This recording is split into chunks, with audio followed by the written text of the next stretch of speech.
Good evening. Welcome to Regent College and our ongoing series of evening public lectures. My name is Daniel. I am a first-year MDiv student here at Regent. And on behalf of our whole community, I'm thrilled to welcome you tonight, those of you who are here in person, as well as the many of you who are watching online, and those who will be watching online in the future when this recording is posted after tonight. I would like to formally acknowledge that we are gathered today on the traditional, ancestral, and unceded territory of the Mescaline people. And then I also have 4 quick announcements. If you're new to the building and you need to use the washrooms, they're on the opposite side of the staircase in the foyer. Second, if you have to get up at any point in the evening or need to stretch your legs, just try to avoid the area around the exit signs, because that is our emergency exit.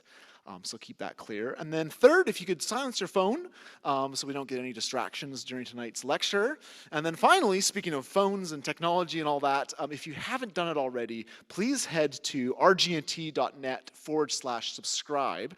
And that's where you can sign up to get email updates about events that are happening all summer long here at Regent College. There are events that are online, such as the podcast series we have with guest lecturers. There are events that are only in person, such as the roundtable events that we have on Wednesday with faculty, and then there are events like these evening public lectures that are available for both online and in person. So again, that's rgnt.net/subscribe. So that's all the updates from me. Let me welcome Richard Thompson, our Director of Advancement, up to introduce tonight's speaker.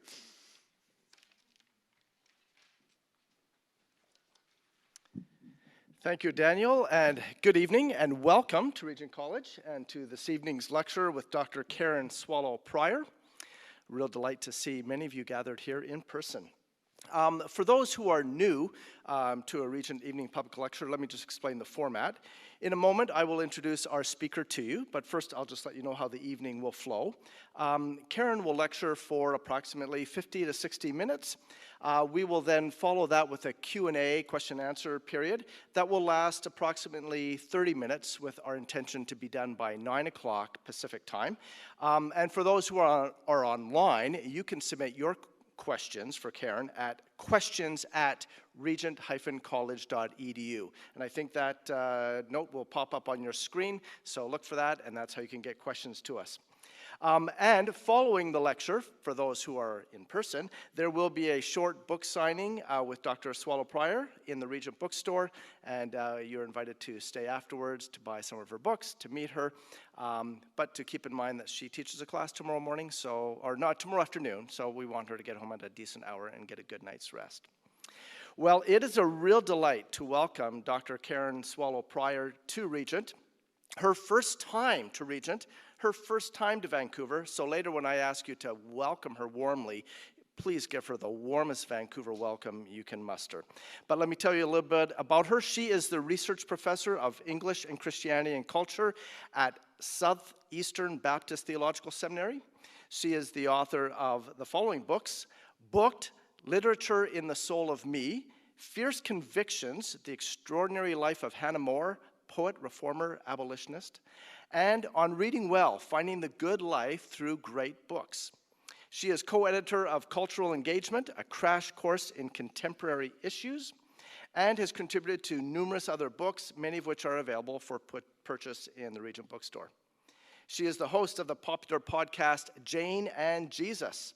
She has a monthly column for Religion News Service, and her writing has appeared in Christianity Today, the New York Times, the Atlantic, the Washington Post, First Things, Vox, Think Christian, the Gospel Coalition, Books and Culture, and many other places.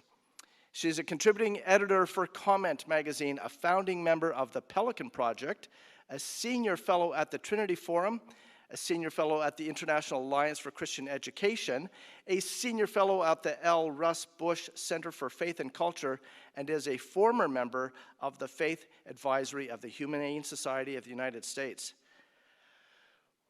Wow, that's what I was thinking. Thank you for speaking it out loud. Wow, very impressive, and such a thrill to have you here with us. And I know that your students who are enjoying your class this week are feeling that way.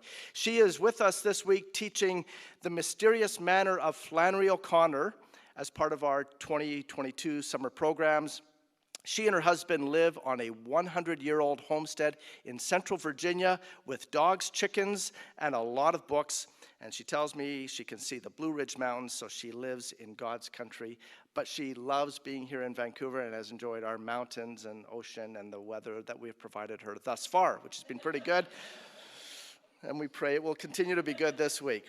So now, because it is her first time at Regent, her first time to Vancouver, please show her how much we appreciate when our American friends make their journey here to spend time with us and to share their wisdom and insight and knowledge. Please join me in welcoming Dr. Karen Swallow-Pryor.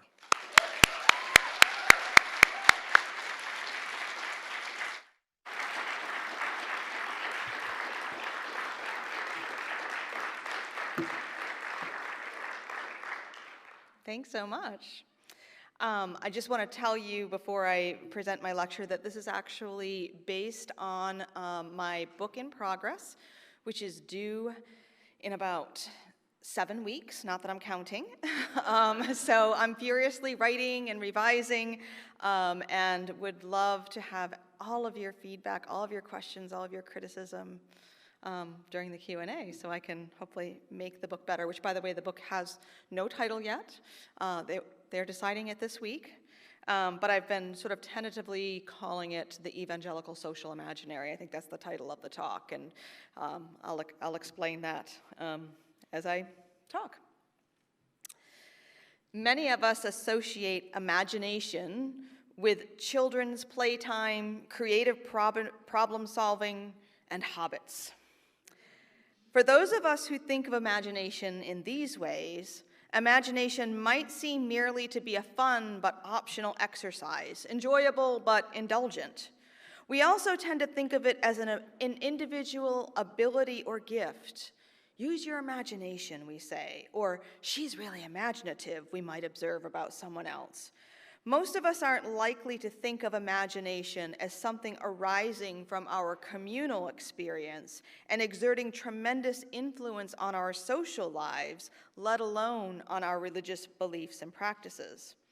But the power of the imagination is large, pervasive, and overwhelming. Imagination entails much more than our individual fancies and visions, and its hold on us reaches far beyond the limits of our own minds. The imagination shapes us and our world more than any other human power or ability. Communities, societies, movements, and yes, religions are formed and fueled by the power of the imagination. And evangelicals, of which I am one, are no exception.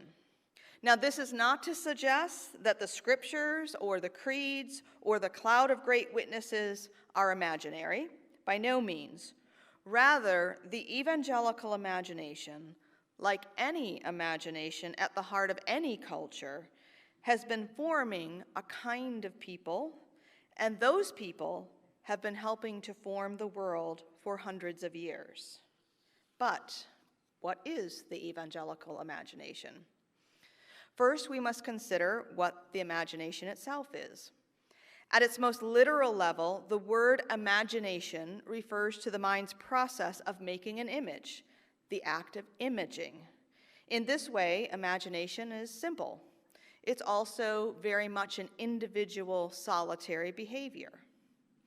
Yet much surrounds this image-making activity that includes far more than an individual making an image independently in one's mind. The images our minds make are drawn from the objects we perceive. And what we perceive depends on what makes up our surroundings. It also depends on what we are paying attention to.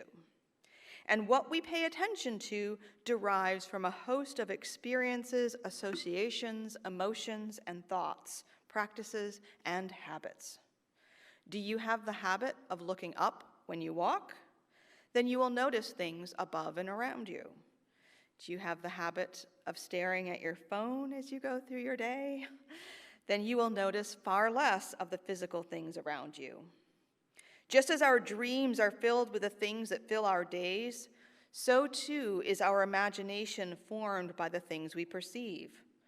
Reality, as we understand it, is what registers. And some of us have to see, hear, or read something half a dozen times before it registers, right? This ability of the human mind to imagine, to make images, reflects the marvelous fact that we are made in the image of God. We are the product of his imagination in a very literal as well as a metaphorical sense. The ability to imagine, which seems to be unique to humans, is a reminder of the one whose image we are made in. This is why one of the greatest philosophers on the imagination, Samuel Taylor Coleridge, characterizes the imaginative act as, he says, a repetition in the finite mind of the eternal act of creation in the infinite I am. Indeed, even the incarnation, God in the image of human flesh, is a work of God's imagination, for Christ is the image of the invisible God. We who are made in God's image and from his imagination reflect our Creator's image through our acts of imagination. Imagination engages our whole humanity, physical, emotional, intellectual, and spiritual. This truth is the starting point of any right understanding of the imagination and its role, power, and influence. Imagination is such a simple concept in a way, yet our ideas about the workings and wonders of the imagination have a pretty long and complicated history. Like all of the marvels of human abilities, imagination has been idolized and it's been debased, and it's been held in every valuation in between. At times, imagination has been understood as merely a physical, mechanistic, mental function, while at other times it has been treated as mystical or even magical.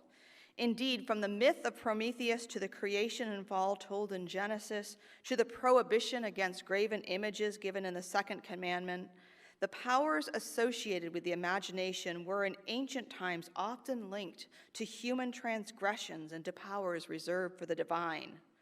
And some of those ideas still carry over into today in the way we sometimes imagine artists to be mad geniuses or especially sensitive souls. Painted in the broadest strokes, the history of how we imagine imagination consists of two parts. First, imagination was understood generally as a mirror, then later as a lamp, and this is a pair of metaphors made famous by the literary critic M.H. Abrams in his treatment of imaginative literature titled, in a book titled The Mirror and the Lamp. Imagination as a mirror is seen in the classical tradition, where imagination and its associated activities is understood primarily in terms of imitation or mimesis. For Plato, the idealist, whose ideas were and continue to be influential, imitation is by its very nature inferior at best and dangerous at worst. For Plato, imitation is but a shadow of true reality, and as an illusory shadow has the power to lead us away from what is real if we mistake imitation for its source. Plato's student Aristotle, however, disagreed with his teacher and argued powerfully in Poetics in favor of the value of the imitative arts. Aristotle saw in imitation both the pleasure of learning as well as the opportunity to practice through art the habits that lead to the virtuous life. But a radical shift in the way we think about imagination occurred in the modern age, coincidentally, or perhaps not, right around the time the evangelical movement began. With the Enlightenment, imagination came under closer consideration along with other human faculties and abilities. At the height of the Enlightenment, the imagination became an object of fascination for writers and philosophers, reaching its peak in published texts, again, perhaps not coincidentally, right around 1776. And that's if you've ever played with the Google Ngram viewer. Look up a word and you can see when it reaches its peak in printed material. And so I did that for imagination and was actually surprised to find that 1776 was when it reached its peak. In America, that's a really important date, but I'm sorry, forgot where I was, but I think you know. Even the term, I just explained that, so the engram viewer. And it might seem ironic that the age so closely a link to science, rationalism, and reason, the Enlightenment, also brought the idea of the imagination to the fore. But reason and imagination are by no means opposed as they are commonly thought to be today. What they share is, in fact, central to the ethos of human invention, which is at the heart of the Enlightenment and the modern age it birthed. After all, the scientific revolution and all its discoveries were the fruit of the powers of the human mind, including the imagination. Beginning in the 18th century, philosophers, poets, and critics developed particular interests in nuanced categories of intellectual abilities such as wit, fancy, judgment, and imagination. Imagination began to be seen as capable of far more than mere imitation. It came to be understood as a faculty responsible for invention and creativity. And this view, of course, took flight in the Romantic age at the end of the 18th and into the 19th century, and imagination has just never looked the same since. And as I'll explore a little later in this paper and in my book, novelty as a phenomenon and as a value in and of itself also gained traction in the modern age. Thus, the imagination's ability to create and invent new, or at least seemingly new, things, rather than to merely imitate what already was in existence, became the source of growing fascination. As imagination became increasingly understood as a phenomenon connected to perception, imagination was conceived of more as a subjective experience, one based on personal, sensory, and emotional experience, than as an objective one, based on the mind's ability to replicate an object outside of itself. So imagination moved from being viewed as mechanistic to organic, from intellectual to sensory, and not, of course, that any of these functions are entirely separate from one another. Indeed, even these terms, organic, mechanistic, intellectual, sensory, even those are in some degree, because they are metaphorical, imaginary, as most human categories are. Because perception is the ground of imagination, the new philosophical field of aesthetics, which also arose in the 18th century, was closely tied to emerging ideas about imagination. Aesthetics, the philosophical study of beauty, is directly connected to sensory perception and therefore to subjective bodily experience. While the objective world exists around us, our imagination draws, as I've already said, only from what we perceive. And we primarily perceive what we attend to. So this way of understanding the relationship between the objective world and our subjective experience, which constitutes the field of philosophy called phenomenology, now informs the way we think about both aesthetic experience and the imagination. So I'm drawing here for a few moments from James K.A. Smith. In his book, Imagining the Kingdom, Smith describes imagination as, quote, a kind of faculty by which we navigate and make sense of our world, but in ways and on a register that flies below the radar of conscious reflection, and specifically in ways that are fundamentally aesthetic in nature. And I'm going to give a bit of a longer quote from him where he explains further. Much of our action is not the fruit of conscious deliberation. Instead, much of what we do grows out of our passional orientation to the world, affected by all the ways we've been primed to perceive the world. In short, our action emerges from how we imagine the world. And the shaping of our character is, to a great extent, the effect of stories that have captivated us, that have sunk into our bones, stories that picture what we think life is about, what constitutes the good life. We live into the stories we've absorbed. We become characters in the drama that has captivated us. Thus, much of our action is acting out a kind of script that has unconsciously captured our imaginations. And if you're not familiar with Smith's work, many of you probably are.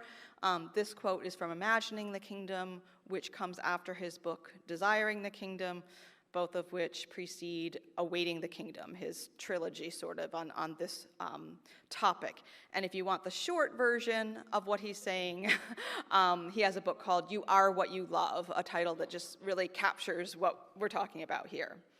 So in this way, what Smith is saying is that perception is already an evaluation. Again, we perceive what we pay attention to. This is why Coleridge describes imagination as the, quote, prime agent of all human perception. Imagination serves as a bridge between objective and subjective human experience. We act based on what we imagine about the objective external world, yet we also imagine based on what we perceive and receive from the world. Thus, the function of imagination is such that it never merely copies the world or translates perceptions.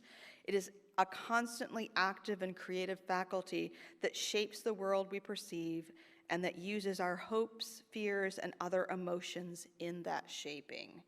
And that's from an education writer named Karen Egan, that last quote.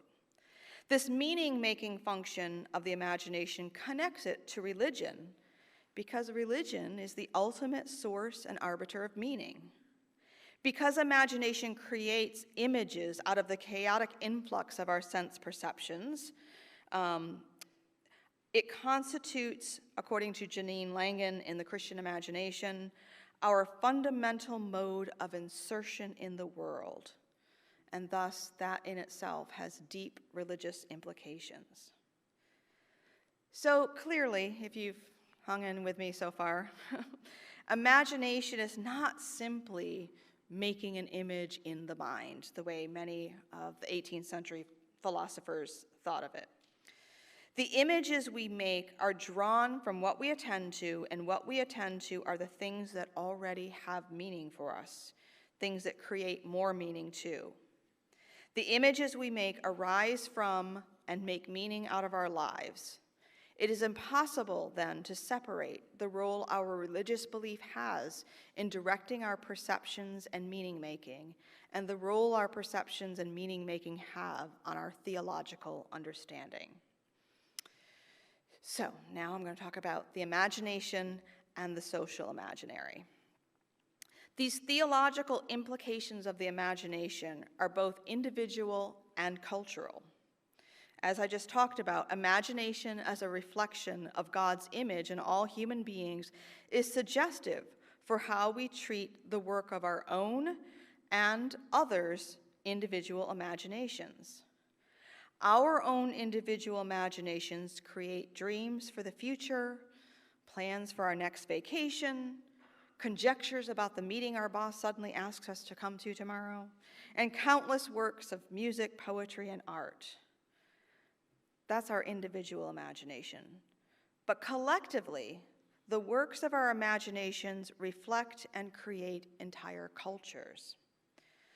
Sculptures uphold standards of beauty, love songs shape our views of love, movies give us images of sexual encounters that establish new norms and expectations. And as the fellow to Coleridge, the poet Percy Bysshe Shelley famously wrote in 1821, "Poets are the unacknowledged legislators of the world."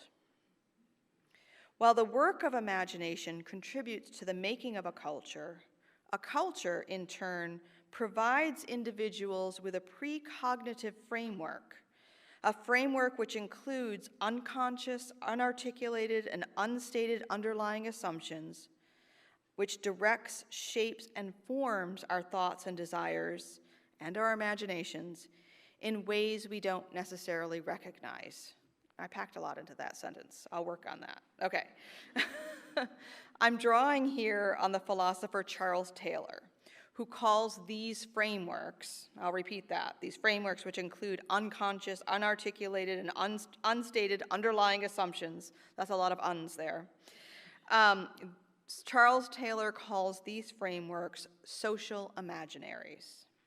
In his early work, Modern Social Imaginaries, Taylor defines the social imaginary as a culture's shared pool of, quote, images, stories, and legends that shape one's social existence and expectations, and the deeper normative notions and images that underlie these expectations.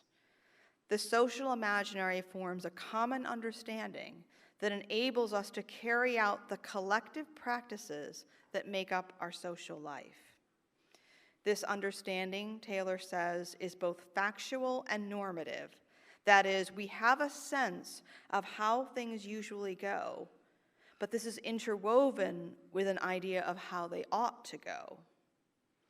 That's all from Charles Taylor. In other words, our social imaginary is both descriptive and prescriptive. It makes a particular practice possible, and it is the practice that largely carries the understanding forward. So we have an expectation, we carry it out, and then that expectation just keeps getting carried forward. Our practices, Taylor says, both reflect and maintain self-conceptions and modes of understanding. A culture is comprised of both the ingredients we know and recognize, material artifacts, social and political relationships and institutions, and ideas and beliefs, things we sort of recognize and are conscious and aware of, along with the unexpressed assumptions and attitudes that make up the social imaginary.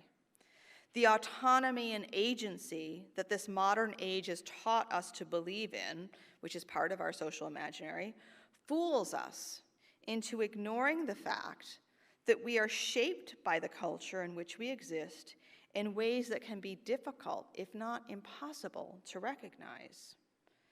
This idea is perhaps most clearly and most famously illustrated in a 2005 commencement speech given by the writer David Foster Wallace. Some of you may have heard this, and I'm just quoting from this part of his speech. There are these two young fish swimming along, and they happen to meet an older fish swimming the other way, who nods at them and says, "Morning, boys, how's the water?" And the two young fish swim on for a bit, and then eventually one of them looks over at the other and goes, "What the heck is water?" That's not what he said, but I don't know what. But you get the idea. What's water, right? You're swimming in it, right? So the fish don't know that it's there. Human beings, of course, are not goldfish. The water we live in is language. When the images we make from our imaginations emerge in our minds from the precognitive state, they accumulate meaning through language. Thus, while a certain distinction between image and word is helpful and important to maintain and understand, we must also consider the way in which both our individual imaginations and our social imaginaries are influenced by language. In their famous book, Metaphors We Live By, George Lakoff and Mark Johnson make an argument similar to that of Charles Taylor when they describe what they call our conceptual system. So this is similar to Taylor's imaginary. They say, quote, "The concepts that govern our thoughts are not just matters of the intellect. They also govern our everyday functioning down to the most mundane details. Our concepts structure what we perceive, how we get around in the world, and how we relate to people. Our conceptual system thus plays a central role in defining our everyday realities." End quote. As with Taylor's social imaginary, Lakoff and Johnson explain, our conceptual system is not something we are aware of. But one way they propose that we goldfish can see the water we are swimming in, to invoke Wallace's metaphor, is to examine our language. While the most literal understanding of the imagination, as I've already said, centers on the idea of making an image, language is inseparable from the working of the human imagination. Language allows humans to make connections that exceed the merely instinctual level of a mouse and a lever or Pavlov and his dogs. This is where metaphor comes in. Lakoff and Johnson claim that most of our ordinary conceptual system is metaphorical in nature. Now, if the word metaphor brings back unpleasant flashbacks to college literature classes, fear not. Metaphors, though they can be rich and complicated and profound, well, I'll just pause here. To anyone who follows me on Twitter, you know that I have a refrain. Metaphors are hard. And if you don't know why I have to say that a lot, then just stay off Twitter. It's not worth it. Metaphors are hard. Maybe that should be the title of my book, but okay. All right, where was I? Metaphors, although they can be rich, complicated, and profound, are simple and part of our everyday thinking. A metaphor, simply put, is a similitude. I can talk. A similitude, the seeing of one thing in terms of another. You are just a vapor, James 4:14 says, that appears for a little while and then vanishes away. The Lord is my shepherd, Psalm 23:1 proclaims. We know instantly what these metaphors are saying, and we know, too, that they are not to be understood literally. Metaphors are so prevalent that it's easy, like the goldfish in the water, not to see them. Lakoff and Johnson say, the essence of metaphor is understanding and experiencing one kind of thing in terms of another. Metaphoric reasoning, they continue, is the means by which human beings make sense out of experience. They show that the orientational metaphors that pervade our language express the way our spatial experience as humans grounds all experience. And their book is just filled with these kinds of examples that we often are not even aware of, and I'm just going to give a few of the ones that they give. And again, so these are metaphors that we have forgotten are metaphors. We wake up, we rise early, we fall ill, we fall asleep, we take control over, we decline an invitation, we feel inclined, we feel down, we are on top of the situation. All of these are spatial metaphors. Then they list other categories of common metaphors used to process human experience, including containment metaphors, concepts by which that we understand things to be in or out. Visual metaphors, see what I mean? Or entity and substance metaphors, in which abstract concepts are expressed in terms of quantity. Even the word we use a lot is a quantity, and we forget that.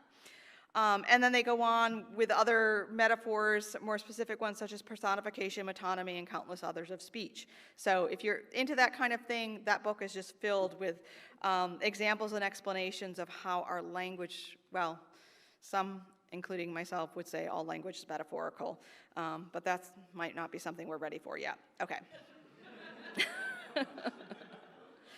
So what does all this have to do with the role of imagination in evangelicalism, which is supposed to be the topic here? Okay. So first, I hope to have shown, even if briefly, just how central imagination is to all of us every day.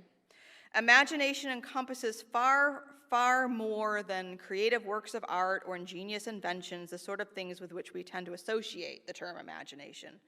Imagination is central to the way we think, the way we go through our days, and even the way we believe and enact those beliefs. Because there are particular social imaginaries or conceptual systems in which we all exist, evangelicals, just like everyone else, are subject to a precognitive framework that shapes our imaginations, and even before that, prepares our perceptual ground, readying it to register or not register, and process or not process those objects and phenomena from the world outside ourselves. As again James K.A. Smith explains, it is because I imagine the world and my place in it in certain ways that I am oriented by fundamental loves and longings. My longings are not simply chosen by me. They are not self-generated decisions. We don't choose desires, they are birthed in us, end quote. In other words, the social imaginary orients us before we make any decision on our own. Gaining our bearings requires us to first recognize that we have been oriented, much the way one who is it is blindfolded and spun around. Then, when the blindfold is ripped off and we can see what direction we are facing, we can decide which turns to take as we move forward. The metaphors we live by orient us. And second, to be an evangelical is to inherit a social imaginary that has been developing for as long as evangelicalism has existed as a coherent movement. And that movement, in turn, participates in the longer history of the modern age. And of course, I think I must also define what I mean by evangelical. So I'll do that, but I'll take a drink of water first. All right, now I will say, I'm still working on this because I also have been trained and schooled in defining and understanding evangelicalism in certain ways by certain scholars, which come from a certain conceptual framework. So I am coming from that at this point, and these definitions are contested, and so I'll be continuing to work on that in my book. All right, so what is an evangelical? As a result of the 2016 US presidential election,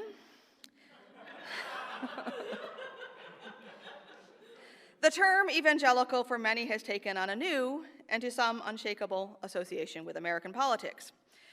But the evangelical movement is much older than 2016. It originated in the early 18th century and began, as well as continues, far outside the borders of America. One researcher estimated that a few years ago there were 660 million evangelicals around the world, and that 93 of them are in the United States. In short, evangelicalism is a movement that is nearly 300 years old with a global presence that dwarfs that in America. This movement that would eventually be called evangelical began in England in the early decades of the 18th century. It's crucial to understand that evangelicalism arose within a context of a complacent cultural Christianity in a country in which Christianity had been, for a couple of centuries, the official religion within an established state church. Within this deadened traditionalism, pardon me, Anglicans, but I didn't make the history, I'm just reporting it, okay. And perhaps simplifying it for the sake of moving on. But within this deadened traditionalism, perhaps a replay of the dead traditionalism of the earlier church, which had brought about the Reformation, we keep deadening ourselves, I guess. A few recognized the need for a spiritual awakening both within individuals and within the church. Two of the most prominent of these leaders were John Wesley, 1703 to 1791, and George Whitefield, 1714 to 1770, who brought about tremendous revival in England and America. Refusing to adhere to the cold strictures of the Church of England at that time, and warmed by what came to be called a religion of the heart, Wesley and Whitefield took their preaching to the open air when refused by the church, and masses of people heard, and the evangelical movement was born. Okay, that's a really short history. Okay. Because the movement was not limited to any church or any denomination, and indeed was scorned by many of those that had the most power, evangelicalism was never unified or defined by particular doctrinal distinctives, but rather constituted a spirit that Christians across denominations could accept or reject. And eventually it birthed denominations reflective of these emphases. The best, okay, I'm going to say the most widely accepted, some people would say it's not the best, definition of evangelical is given by the historian David Bevington and is commonly called the Bevington Quadrilateral. So here it is in brief. Conversionism, the belief that lives need to be transformed through a born-again experience and a lifelong process of following Jesus. Activism, the expression and demonstration of the gospel, then primarily in missionary efforts, but also in social reform efforts. Biblicism, a high regard for and obedience to the Bible as the ultimate authority, and crucicentrism, a stress on the sacrifice of Jesus Christ on the cross as making possible the redemption of humanity. So those four things, Bevington retrospectively looks back and says this is what defined all of these different movements that came to be called evangelicalism. So these characteristics do fit a lot of the movement. They apply equally to politically liberal and politically conservative Christians, to those for whom social reform means the abolition of the slave trade, and those for whom it means the abolition of abortion or the death penalty. You'll find evangelicals expressing activism in any of those and many other areas. Of course, most people who belong to evangelical churches don't define themselves according to the Bevington Quadrilateral, as scholars refer to it, if they even know about it. So certainly, most of those questioned by pollsters outside voting booths aren't consulting it. Thus, the National Association of Evangelicals offers alternate language for researchers to use that still centers on the same characteristics. So sort of their version of it is the Bible is the highest authority for what I believe. And this is what usually gets picked up by pollsters. It is very important for me to personally encourage non-Christians to trust Jesus Christ as their Savior. Jesus Christ's death on the cross is the only sacrifice that could remove the penalty of my sin. And only those who trust in Jesus Christ alone as their Savior receive God's free gift of eternal salvation. So that's a little bit more of an update by the NAE of Bevington's Quadrilateral. The historian Thomas Kidd offers an even simpler definition. Evangelicals, quote, evangelicals are born-again Protestants who cherish the Bible as the Word of God and who emphasize a personal relationship with Jesus Christ through the Holy Spirit, end quote.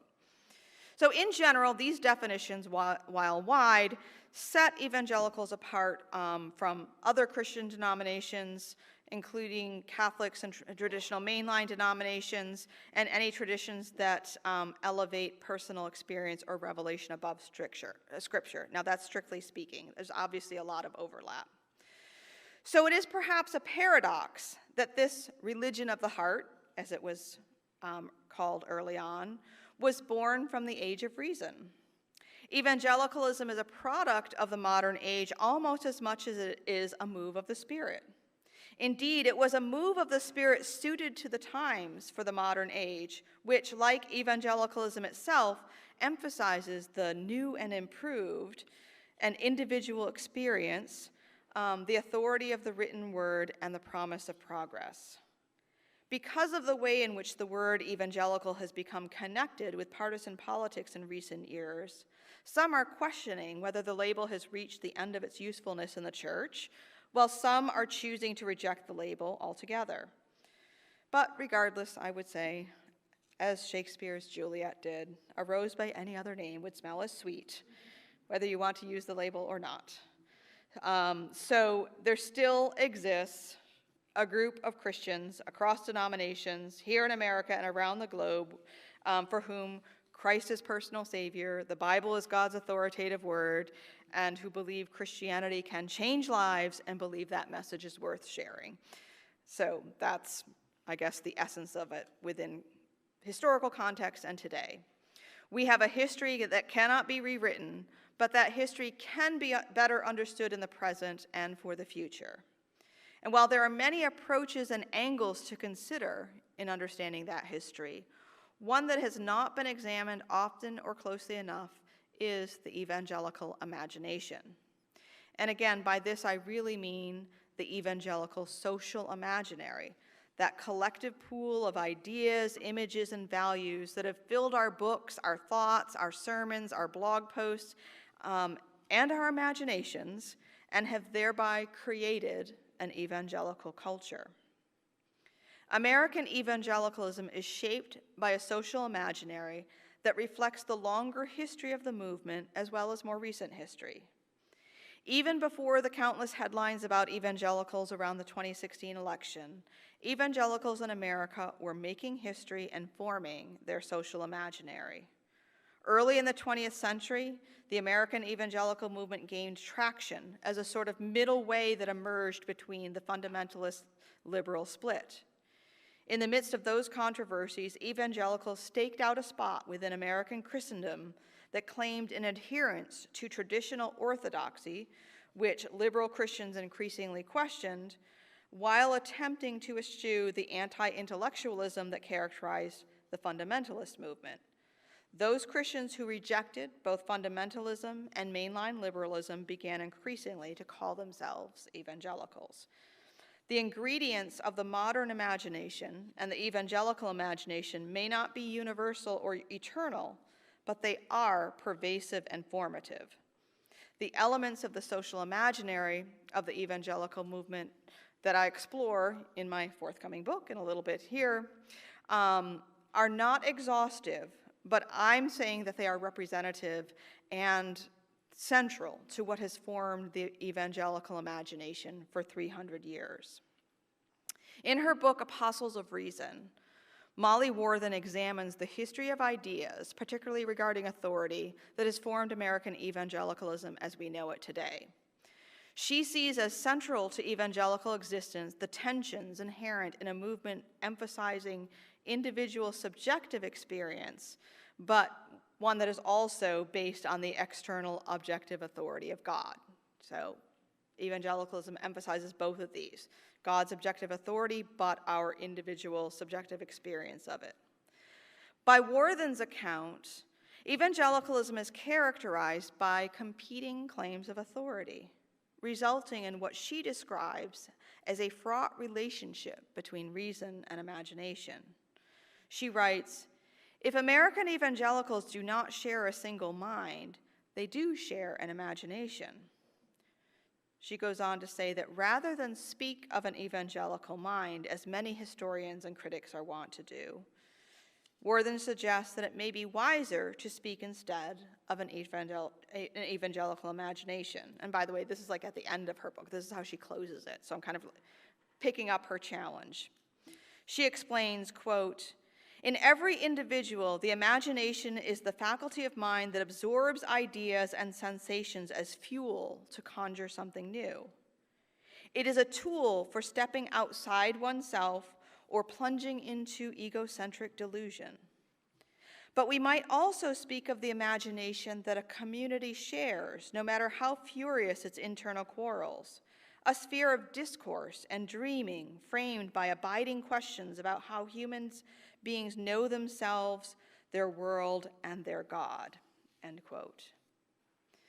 Of course, the images and ideas found within the evangelical social imaginary don't necessarily belong to evangelicalism alone.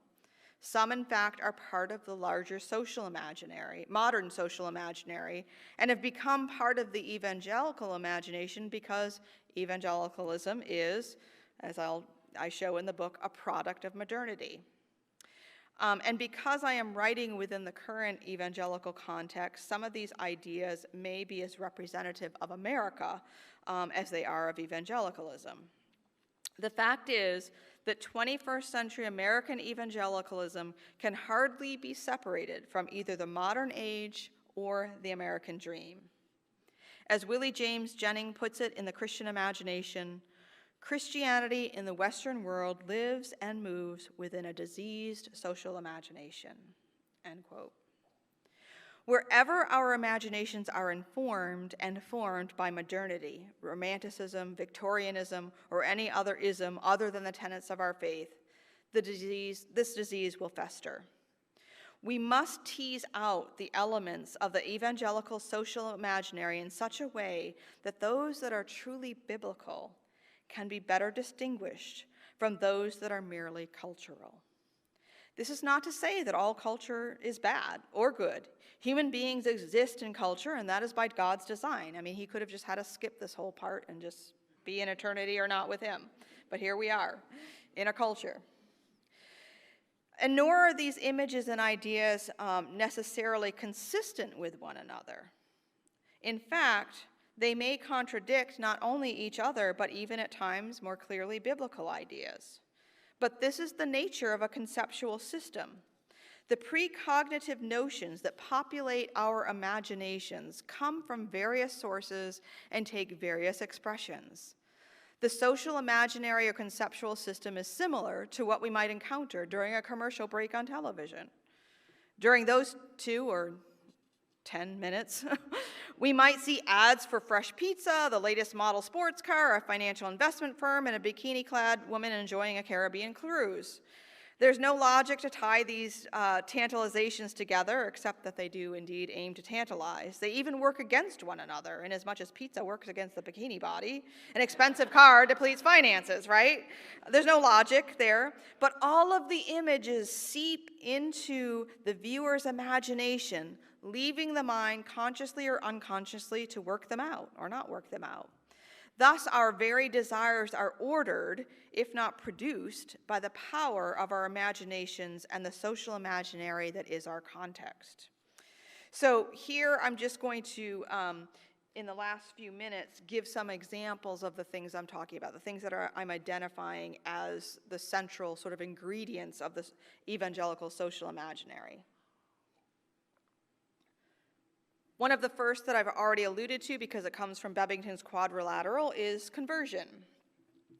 The individual conversion experience that is at the heart of evangelicalism and has been since its beginnings in reaction to the cultural Christianity that had settled into the established church. The emphasis on conversion comes from that complacency. Literature throughout the 18th and 19th centuries and beyond are filled, therefore, with images of dramatic conversions and a whole genre of expression of that called conversion narratives. Such scenes like these edged out the doctrine of sanctification in the evangelical imagination, elevating instead dramatic before and after stories over the slow and steady and usually boring lives of gradual sanctification. So that's just one concept that fills our imagination and changes the way we think about conversion, because the emphasis is on the before and after rather than the long process. Another example or idea of an idea central to the evangelical imagination is that of improvement. Much of the literature in the early print age that began in the 17th century and continued through the 18th focused on moral and social improvement. Ideas that were made possible, or the spread of these ideas made possible by wider literacy, social mobility, and new sources of wealth. Improvement has been an ideal of evangelicalism all along too, on both the individual and the societal levels, from William Wilberforce's famous goal of the reformation of manners to the self-help books that have been published for 2 centuries now, to today's Instagram influencers that fill the evangelical mind with ideas and images about how to improve. Progress itself, the idea of progress as a part of improvement, is as much an evangelical idea as it is a modern one. Improvement is good, of course, when it is true improvement. But when improvement becomes the product, it comes with discontentment built in. Related or growing out of this idea of improvement is entrepreneurialism. The spirit of entrepreneurialism is inherently connected to novelty, to advancing the new and improved. From the entrepreneurial approach to preaching taken by John Wesley and George Whitefield, through their open-air services, to the business models adopted by many evangelical churches and parachurch ministries today, the place of the entrepreneur is proven to have replaced that once held by the prophet, the priest, and the poet. It is telling that the founder of the moral majority was also one of modern evangelicalism's greatest entrepreneurs. The culmination of this value, this image, this idea is perhaps seen nowhere more starkly than in American evangelicals' election of an entrepreneur-in-chief. Empire. It is impossible, whether in terms of actual history or in terms of the evangelical imagination, to separate the movement of empire building, to separate the evangelical movement from empire building or imperialism. What began as literal colonization of peoples and lands, often done in the name of spreading the gospel, has become now an empire of evangelical institutions, ministries, and profit-making machines, sometimes referred to disparagingly, but not incorrectly on Twitter, as the evangelical industrial complex. The power of such empires can indeed be wielded for good, and they are usually imagined as such at the start. But such power is, as we see too well in daily headlines, used to exploit, crush, and abuse. Domesticity. The domestic ideal that dominated the Victorian age, the 1950s, and some evangelical circles today, has cycled in and out of the popular imagination. This ideal that emphasizes separate spheres for men and women and intensified norms for masculinity and femininity is more connected to changing economic and social conditions than unchanging biblical texts. Coventry Patmore's 1854 poem, The Angel in the House, cemented in the evangelical mind the domestic ideal for women and men for 2 centuries. The title summarizes the poem. I don't need to explain it to you. You can read it if you want to, but it was very popular. Yet it was also evangelicals who gave us the idea of the companionate marriage, one based on friendship, love, and partnership for ministry, rather than based on economic or social expediency. So there was some good there too. Sentimentality. Those of you in my O'Connor class, we talked about this today. The cult of sensibility that arose in the 18th century measured virtue and morality by one's ability to be sensible to the depiction of others' pain. The association of sensibility and later sentimentality with morality developed into the conflation of actual moral action with emotional response, as most famously sort of satirized in Jane Austen's Sense and Sensibility. Later, Charles Dickens would employ sentimentality masterfully in a positive way to help awaken consciences and provoke change. But lesser artists and a lot of entrepreneurs would exploit this idea, bringing the rise of sentimental art, a phenomenon that is seen today in the kitsch that fills many bookstores, gift shops, and homes. Sentimentality is a shortcut to feeling good that bypasses, as O'Connor points out, suffering or sacrifice. And it is a central feature of evangelicalism today. I'm writing a whole chapter on that. This is the short version. And then finally, the chapter with which I will end the book is on Reformation. And the Reformation, of course, predates the evangelical movement by almost 200 years. Yet the idea of reform lies at the heart of what it means to be an evangelical. Conversion entails individual reform. Improvement suggests social or commercial reform. The failures we see now within evangelicalism, abuses arguably on a scale equal to those of the medieval church, invite us to a reckoning so deep and so wide that historians may someday write of this moment as the one that birthed a new Reformation, perhaps one as dramatic as the first. That's actually my prayer. Thank you.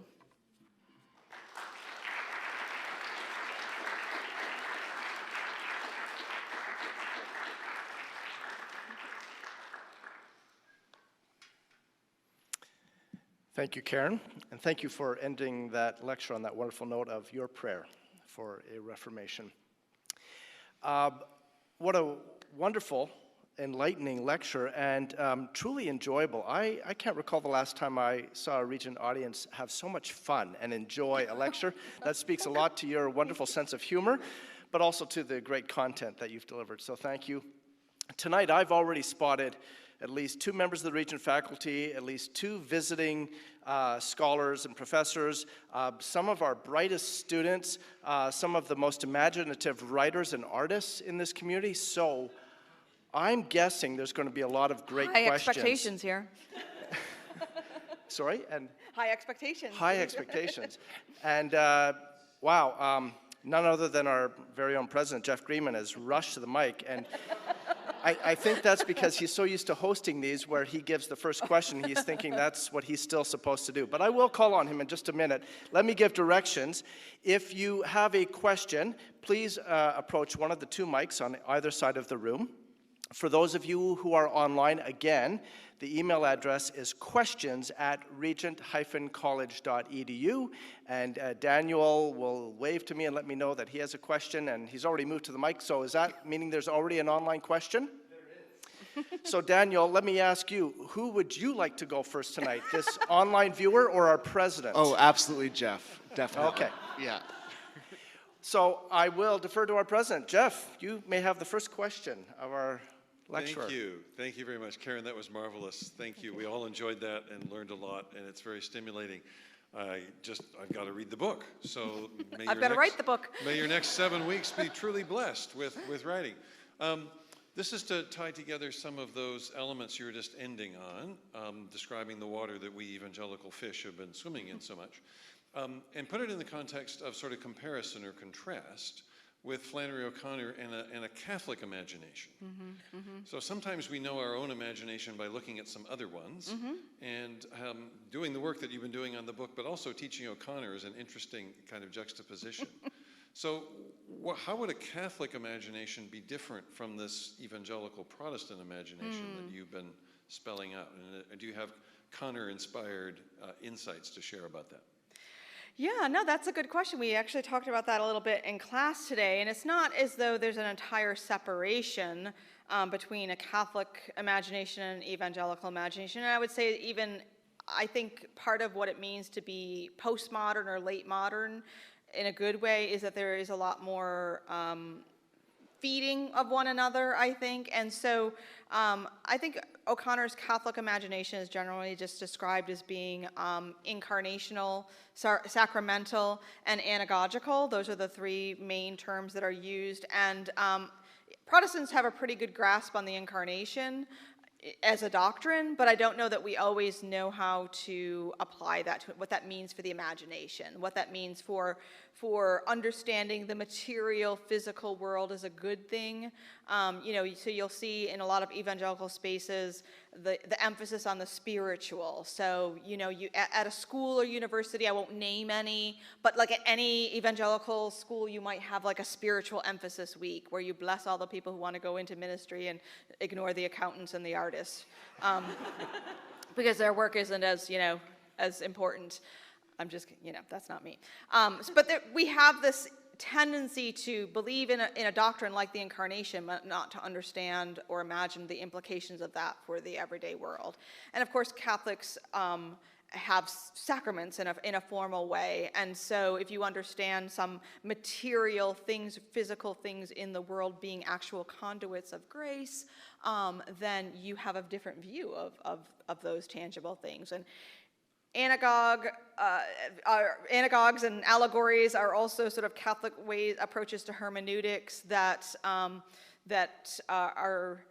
tend to be either rejected or de-emphasized when in hermeneutical approaches that tend to be more literal. I'll just say that. There's a literalism that, that's why I have to say metaphors are hard on Twitter a lot, right?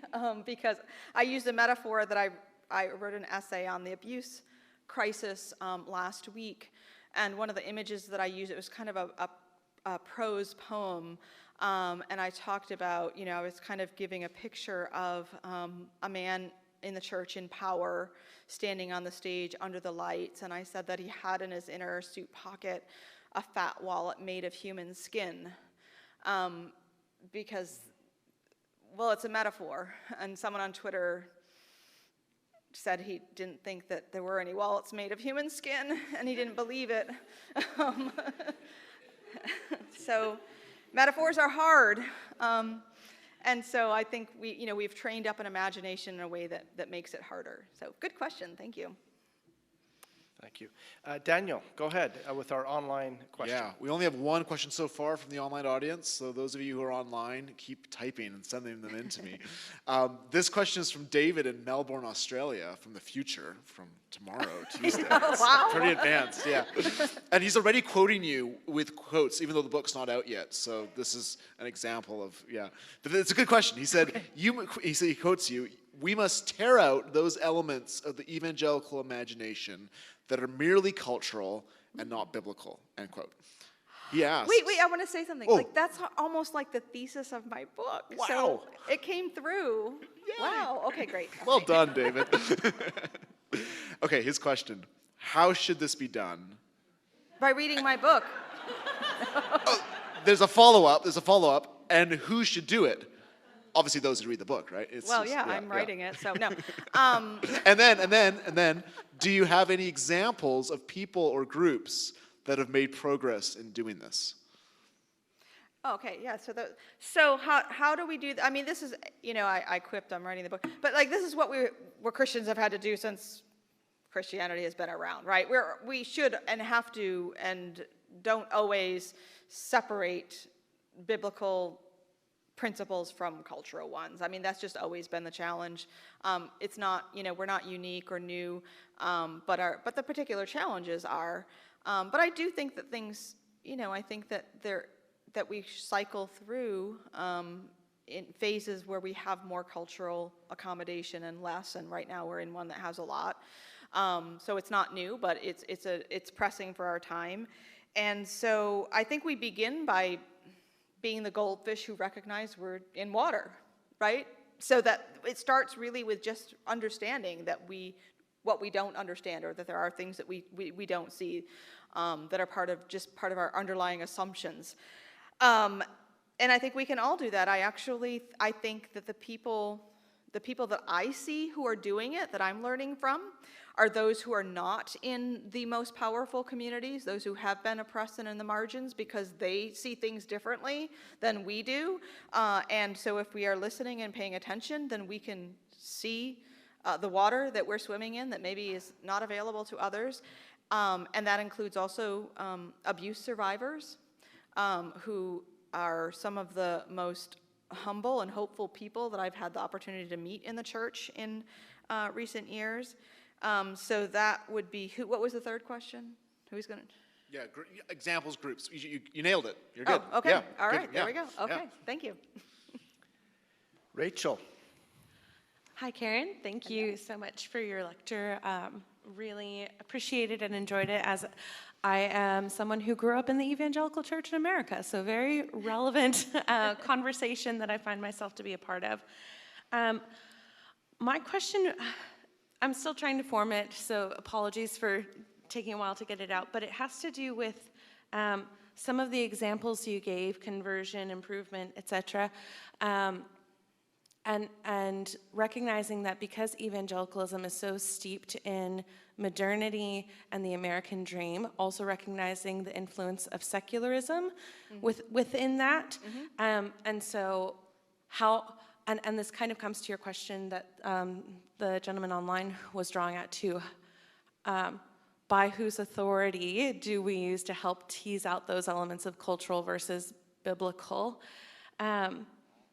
And with that, in thinking about the origins of evangelicalism being a reaction against the traditionalism, the dead, the wooden faith of a culture, is the reform that you're hoping to see taking place within the evangelical circles a continuation of that? Because in a lot of ways, that's what I see currently in a lot of evangelical, particularly fundamentalist circles of, yeah, it's still dead wooden traditionalism, just with different paint. And if you've seen anything in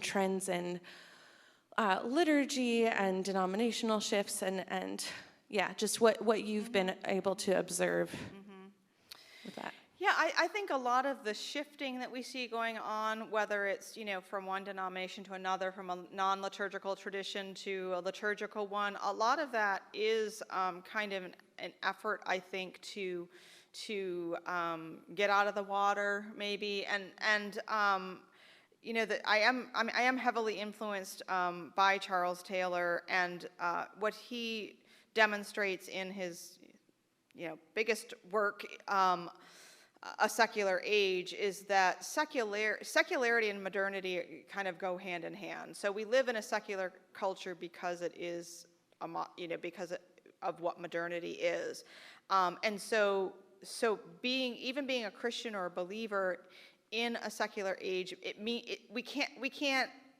we still do it as secular people. We still like make a choice. We still have these cross pressures that require us in a way to make a choice, which is what evangelicalism is also about, right? Like making a decision for Jesus, not just assuming that you're a Christian because you were christened one, because you were born into a Christian family. These cross pressures ask us, you know, I want to say require us, but we don't always take it up to make a choice or decision that is authentic. I mean, that's a word that gets thrown around a lot, but that's another book that Taylor writes, an older one, Ethics of Authenticity, where he shows that, you know, it's actually can be good to have to make these decisions. And so sometimes we're just getting ourselves sort of out of the water so that we can make an authentic decision, because we can't take anything for granted, or shouldn't take anything, you know, in a secular age. If we do, then if we just assume it, then we're still in the water. And I think I lost track of your first question, but I had an answer. It was or well, no, you know, I had a thought, not an answer, but Yeah, well, like I said, I wasn't a perfectly formed question as I was saying it either. But I think it was that question of by whose authority do we divvy up? Well, that's cultural. Well, that's biblical, especially considering the global scale of evangelicalism. And this is something I really struggled with. Regent in the past has done a Go Global course that I was privileged to do in Kenya, of seeing this like American evangelicalism being the faith of a lot of Kenyans, and a lot of these cultural things that I'm recognizing as cultural being adapted as biblical in these other countries. And so, yeah, just... Right.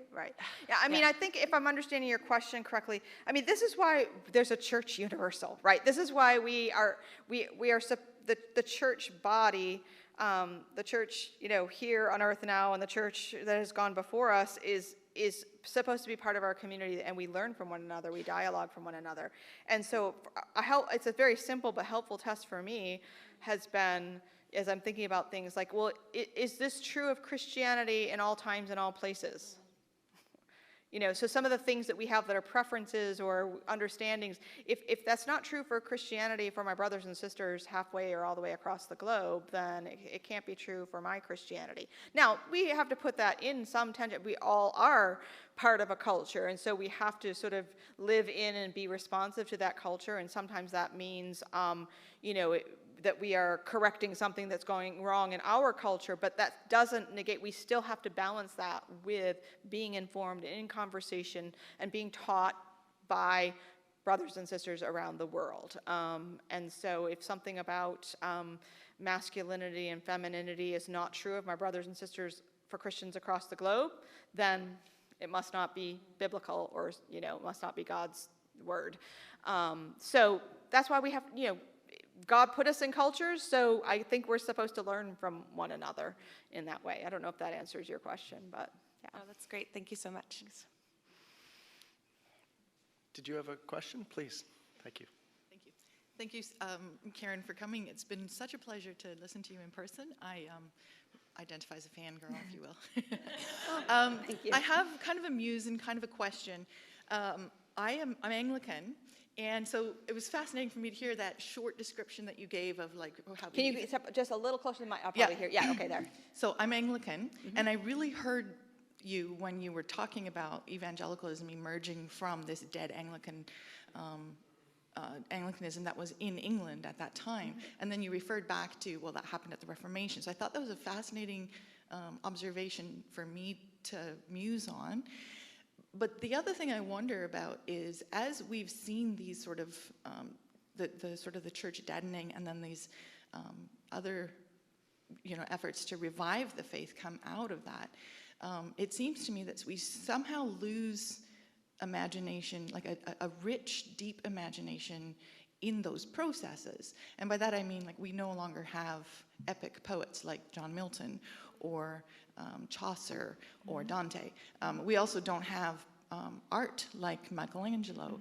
So I'm wondering, how can we, as sort of, whether we're Anglican or Catholic or evangelical, and we're trying to revive our faith, how can we look at the richness that they had and how that supported their faith and bring that into evangelicalism while we're still trying to hold on to this living faith, if you will?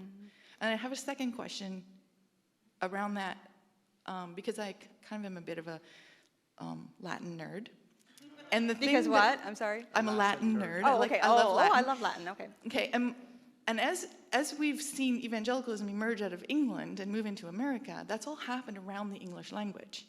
So is there something within the linguistics itself that is contributing to our culture falling apart, particularly gender fluidity? Because within the Latin language and a lot of the Romance languages, we see gender right in those words. And so you just assume it. You grow up knowing farming is a feminine, nurturing thing. But we don't have that at all in the English language. So could that have contributed to our current state where we don't really dare to identify gender anymore? Well, I've never thought of that. I would have to think about it. Right. Some languages, have, gender built in. English doesn't. But I don't, I don't know if this gender fluidity is also, happening in other cultures with other languages. So I would have to think of it. I think there might be. Gender in linguistics is not the same thing as gender in this between the sexes, so I'm not positive, but I think it might have more to do with just kind of the influence of deconstructive theories that sort of dissolve binary categories altogether. And I made a quip earlier about how a lot of categories are made by humans, and many are, but we've not distinguished as Christians in the church the ones that are biblical, the ones that are built into Scripture, and the ones that we made ourselves, that are human constructs. And so I think we see the dissolution of binaries across the board. There's secularity wants to dissolve them all, but Christians have not always been good at upholding the biblical ones only, and have instead upheld a lot of ones that are human constructs. So I would look, I don't know, I would have to think about the linguistic question. I don't know enough languages or what's going on in enough cultures to know if there's, a correspondence there. Yeah, that's a good question. Very provocative. Noah?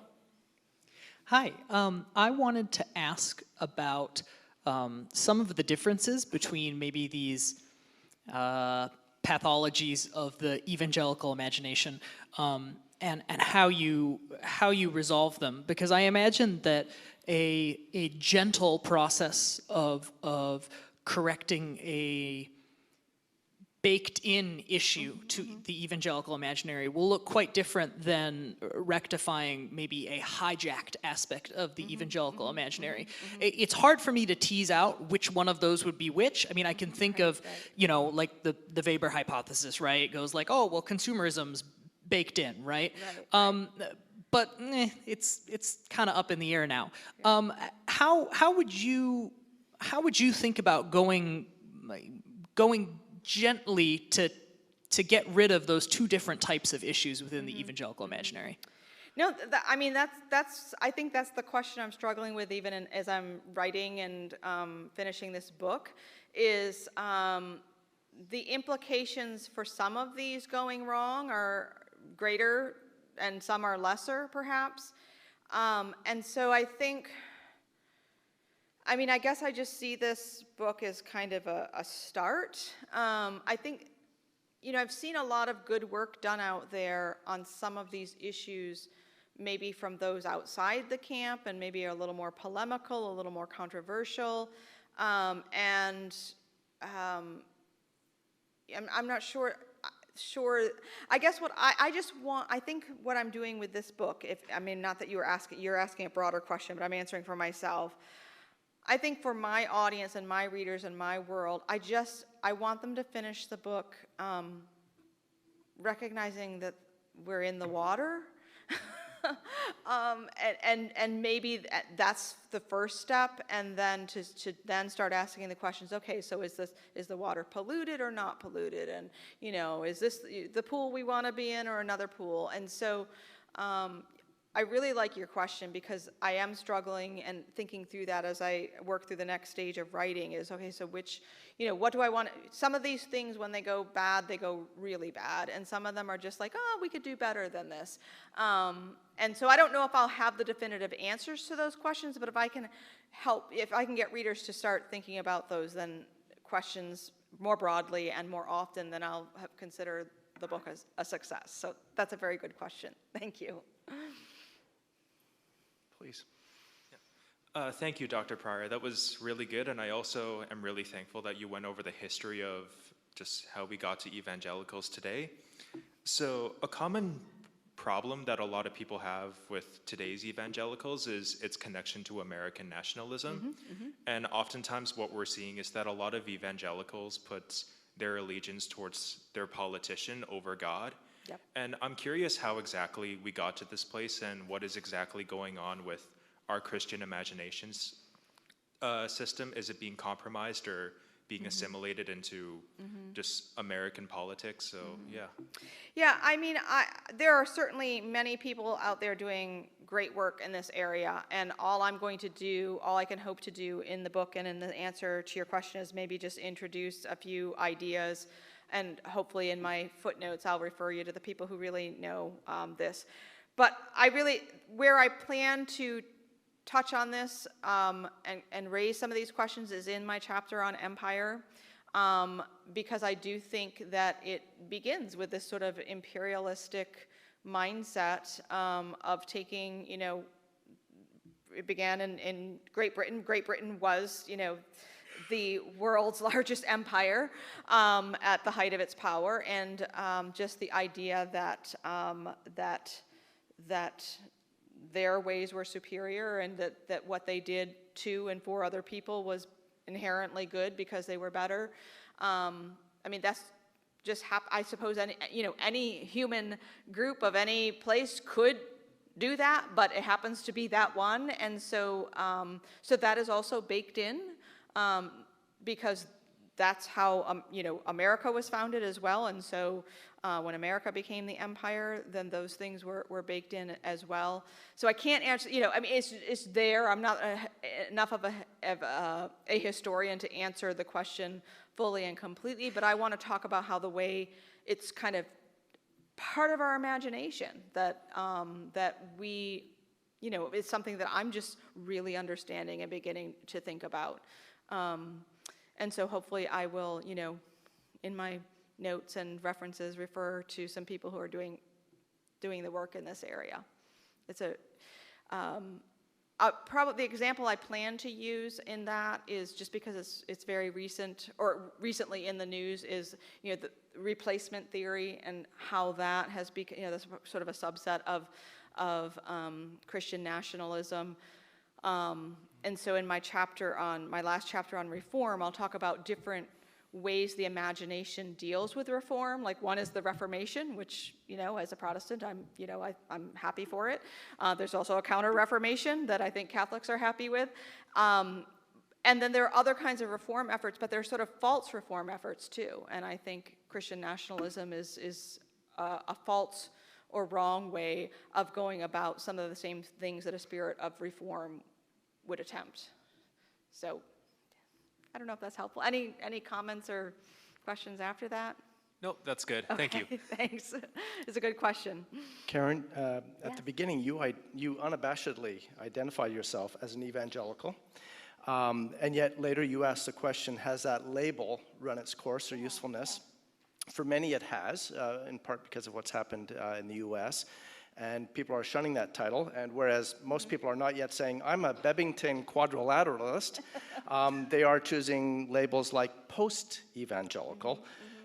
two-part question. What do you make of that label, post-evangelical? And even secondly, what do you make of the inclination to try and find other labels that define evangelicalism without using that term?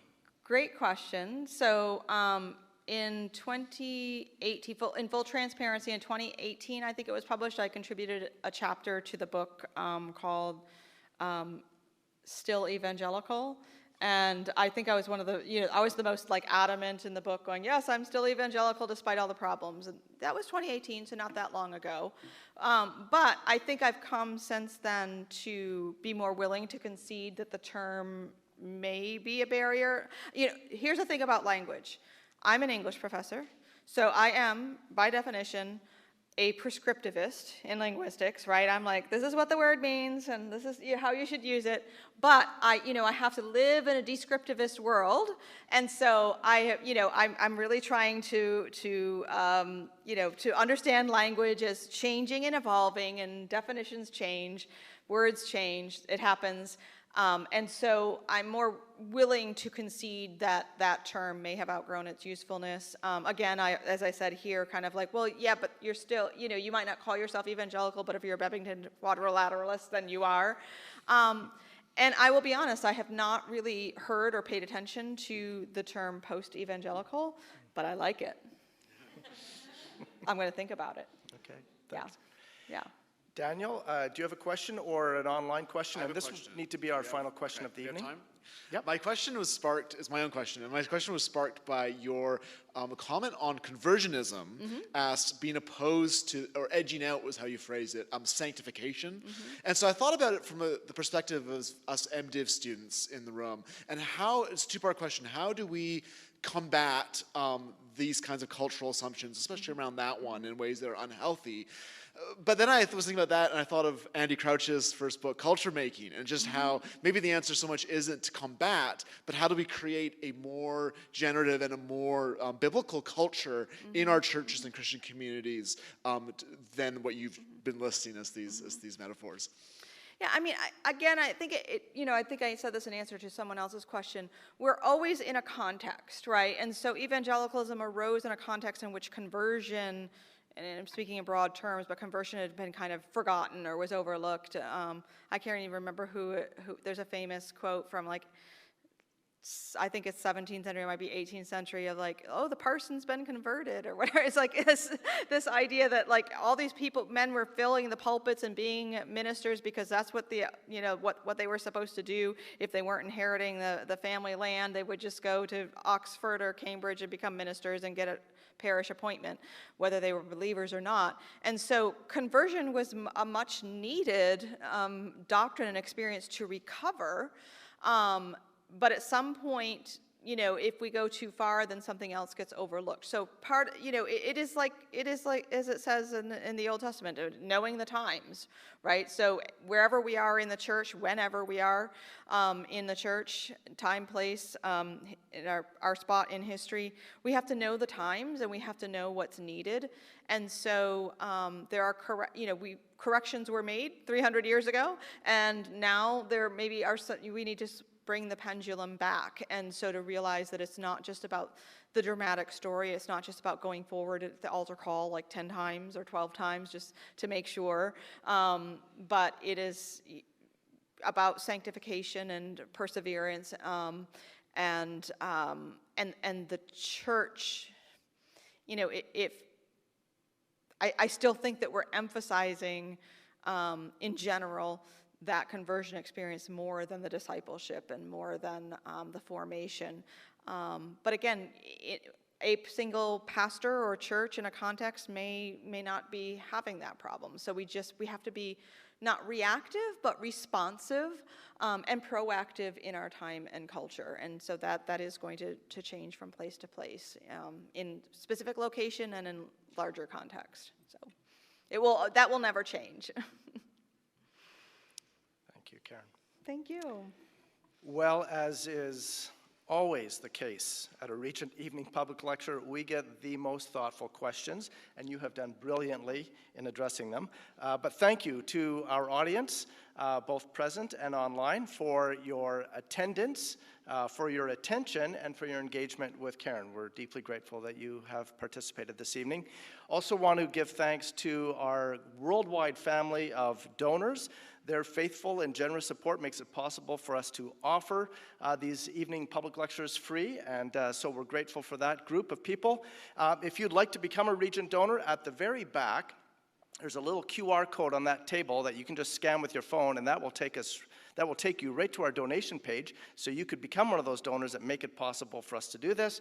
If you're online, you can just go to rgnt.net/give, and that allows you to give online.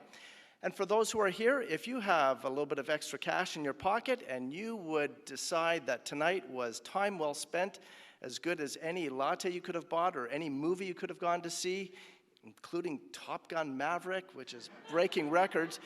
If you thought this was time well spent, you might want to drop some of that extra cash in the donation box at the back, and everything that we collect here throughout the spring and summer goes to support our students who make great sacrifices in order to be here and study at Regent College.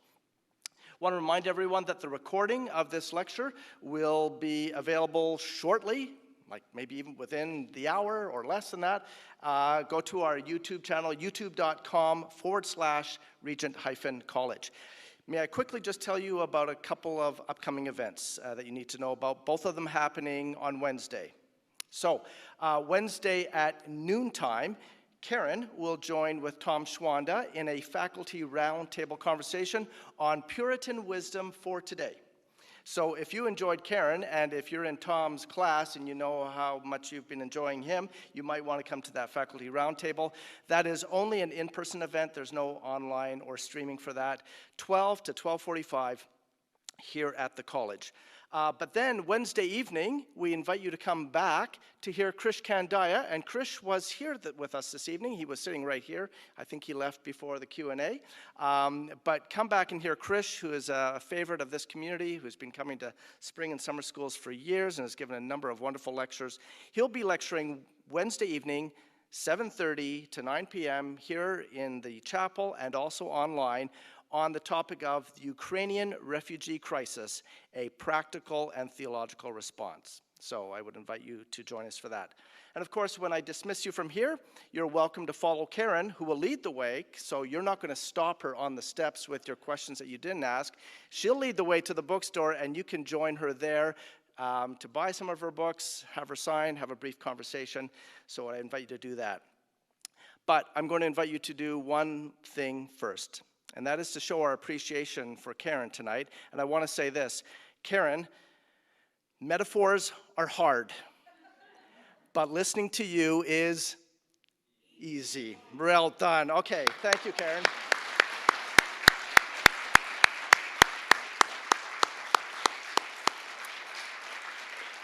Thank you so much, Karen. You can go to the bookstore, and everyone else, you can follow. Thank you. Good night.